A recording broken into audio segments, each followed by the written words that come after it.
Hey guys, welcome back to Lord of the Reads. I know I'm falling so far behind on this, but I'm going to do my very best to get caught up. Today we are last chapter of book 5, which is chapter 10, The Black Gate Opens. So here we go. I hope I have enough battery power to do this. 2 days later, the army of the West was all assembled on the Pelennor. The host of orcs and Easterlings had turned back out of Anorion, but harried and scattered by the Rohirrim, they had broken and fled with little fighting toward Caer Andros, and with that threat destroyed and new strength arriving out of the south, the city was well manned as might be. Scouts reported that no enemies remained upon the roads east as far as the crossroads of the fallen king. All now was ready for the last throw. Legolas and Gimli were to ride again together in the company of Aragorn and Gandalf, who went in the van with the Dunedain and the sons of Elrond. But Merry, to his shame, was not to go with them. "You are not fit for such a journey," said Aragorn. "But do not be shamed. If you do no more in this war, you have already earned great honor. Peregrine shall go and represent the Shire folk, and do not grudge him his chance of peril, for though he has done as well as his fortune allowed him, he has yet to match your deed. But in truth all now in great danger. Though it may be our part to find a bitter end before the gate of Mordor. If we do so, then you will come also to a last stand, either here or wherever the black tide overtakes you. Farewell." And so despondently Merry now stood and watched the mustering of the army. Burgle was with him, and he also was downcast, for his father was to march leading a company of the men of the city. He could not rejoin the guard until his case was judged. In that same company Pippin was also to go, as the soldier of Gondor. Merry could see him not far off, a small but upright figure among the tall men of Minas Tirith. At last the trumpets rang and the army began to move. Troop by troop and company by company they wheeled and went off eastward, and long after they had passed away out of sight down the great road to the causeway, Merry stood there. The last glint of the morning sun on spear and helm twinkled and was lost, and still he remained with bowed head and heavy heart, feeling friendless and alone. Everyone that he cared for had gone away into the gloom that hung over the distant eastern sky, and little hope at all was left in his heart that he would ever see any of them again. As if recalled by his mood of despair, the pain in his arm returned, and he felt weak and old, and the sunlight seemed thin. He was roused by the touch of Burgle's hand. "Come, Master Peregrine," said the lad. "You are still in pain, I see. I will help you back to the healers. But do not fear, they will come back. The men of Minas Tirith will never be overcome. And now they shall have the Lord Elfstone and Beregond of the Guard, too." The two vast iron doors of the Black Gate under its frowning arch were fast closed. Upon the battlement nothing could be seen. All was silent but watchful. They were come to the last end of their folly, and stood forlorn and chill in the grey light of early day before towers and walls which their army could not assault with hope, not even if it had brought thither engines of great power, and the enemy had no more force than would suffice for the manning of the gate and wall alone. Yet they knew that all the hills and rocks about the Morannon were filled with hidden foes, and the shadowy defile beyond was bored and tunneled by teeming broods of evil things. And as they stood they saw all the Nazgul gathered together, hovering above the towers of the Teeth like vultures, and they knew that they were watched. But still the enemy made no sign. No choice was left them but to play their part to its end. Therefore Aragorn now set the host in such array as could best be contrived, and they were drawn up on two great hills of blasted stone and earth that orcs had piled in years of labor. Before them towards Mordor lay like a moat a great mire of reeking mud and foul-smelling pools. When all was ordered, the captains rode forth toward the Black Gate with a great guard of horsemen and the banner and heralds and trumpeters. There was Gandalf as chief herald, and Aragorn with the sons of Elrond, and Eomer of Rohan, and Imrahil, and Legolas and Gimli and Peregrine were bidden to go also, so that all the enemies of Mordor should have a witness. There came within cry of the Morannon, and unfurled the banner, and blew upon their trumpets, and the heralds stood out and sent their voices over the battlement of Mordor. "Come forth," they cried. "Let the Lord of the Black Land come forth. Justice shall be done upon him, for wrongfully has He made war upon Gondor and wrested its lands. Therefore the king of Gondor demands that he should atone for his evils and depart then forever. Come forth!" There was a long silence, and from vault and gate no cry or sound was heard in answer. But Sauron had already laid his plans, and he had a mind first to play these mice cruelly before he struck to kill. So it was that, even as the captains were about to turn away, the silence was broken suddenly. There came a long rolling of great drums like thunder in the mountains, and then a braying of horns that shook the very stones and stunned men's ears. And thereupon the door of the black gate was thrown open with a great clang, and out of it there came an embassy from the dark tower. At its head there rode a tall and evil shape, mounted upon a black horse, if horse it was, for it was huge and hideous, and its face was a frightful mask, more like a skull than a living head, and in the sockets of its eyes and in its nostril there burned a flame. The rider was robed all in black, and black was his hefty helm. Yet this was no ring-wraith, but a living man. The lieutenant of the Tower of Barad-dûr he was, and his name was remembered in no tale, for he himself had forgotten it, and he said, "I am the mouth of Sauron."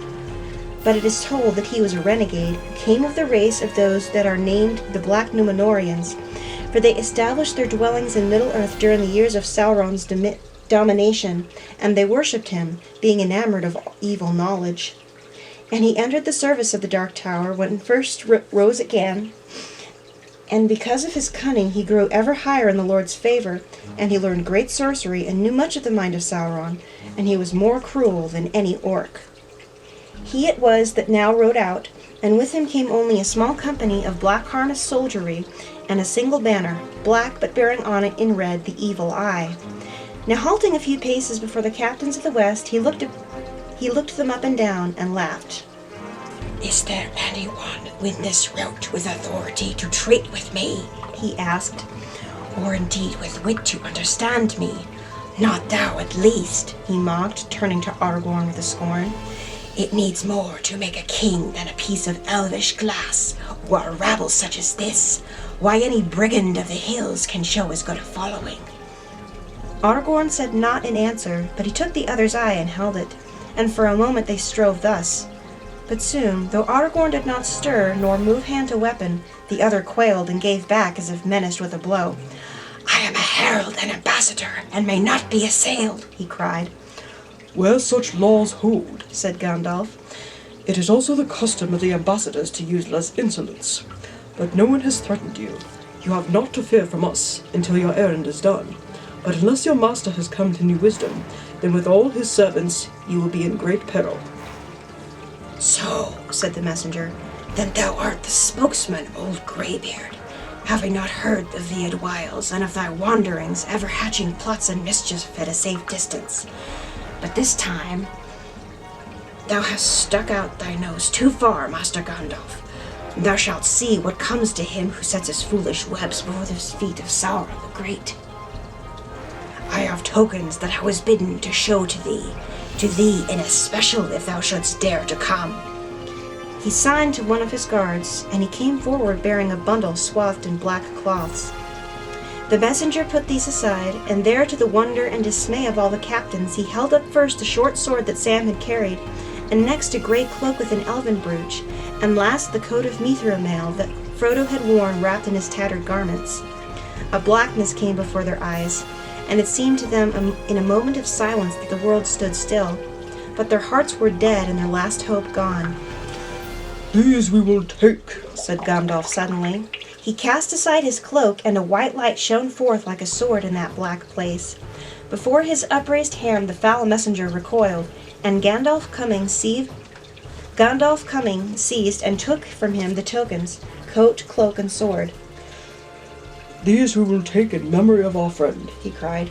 "but as for your terms, we reject them utterly. Get you gone, for your embassy is over, and death is near to you. We did not come here to waste words in treating with Sauron, faithless and accursed, still less with one of his slaves. Begone!" Then the messenger of Mordor laughed no more. His face was twisted with amazement and anger to the likeness of some wild beast that, as it crouches on its prey, is smitten on the muzzle with a stinging rod. Rage filled him and his mouth slavered, and shapeless sounds of fury came strangling from his throat. But he looked at the fell face of the captains and their deadly eyes, and fear overcame his wrath. He gave a great cry and turned, leaped upon his steed, and with his company galloped madly back. He gave a great cry and turned, leaped upon his steed, and with his company galloped madly back to Kirith Gorgor. But as they went, his soldiers blew their horns in signal long arranged, and even before they came to the gate, Sauron sprang his trap. Drums rolled and fires leaped up. The great doors of the black gate swung back wide. Out of it streamed a great host as swiftly as swirling waters when a sluice is lifted. The captains mounted again and rode back, and from the host of Mordor there went up a jeering yell. Dust rose smothering the air, as from nearby there marched up an army of Easterlings that had waited for the signal in the shadows of Ered Lithui beyond the further tower. Down from the hills on either side of the Morannon poured orcs innumerable. The men of the west were trapped, and soon, all about the grey mounds where they stood, forces 10 times and more than 10 times their match would ring them in a sea of enemies. Sauron had taken the proffered bait in jaws of steel. Pippin had bowed, crushed with horror, when he heard Gandalf reject the terms and doom Frodo to the torment of the tower. But he had mastered himself, and now he stood beside Beregond in the front rank of Gondor with Imrahil's men. For it seemed best to him to die soon and leave the bitter story of his life, since all was in ruin. "I wish Merry was here," he heard himself saying, and quick thoughts raced through his mind, even as he watched the enemy come charging to the assault. Well, now at any rate I understand poor Denethor a little better. We might die together, Merry and I, and since die we must, why not? Well, as he is not here, I hope we find an easier end. But now I must do my best." He drew his sword and looked at it, and the intertwining shapes of red and gold, and the flowing characters of Numenor glinted like fire upon the blade. "This was made for just such an hour," he thought. "If only I could smite that foul messenger with it, then almost I should draw level with old Merry. Well, I'll smite some of this beastly brood before the end. I wish I could see the cool sunlight and green grass again." Then, even as he thought these things, the first assault crashed into them. The orcs, hindered by the mires that lay before the hills, halted and poured their arrows into defending ranks. But through them there came striding up, roaring like beasts, a great company of hill trolls out of Gorgoroth.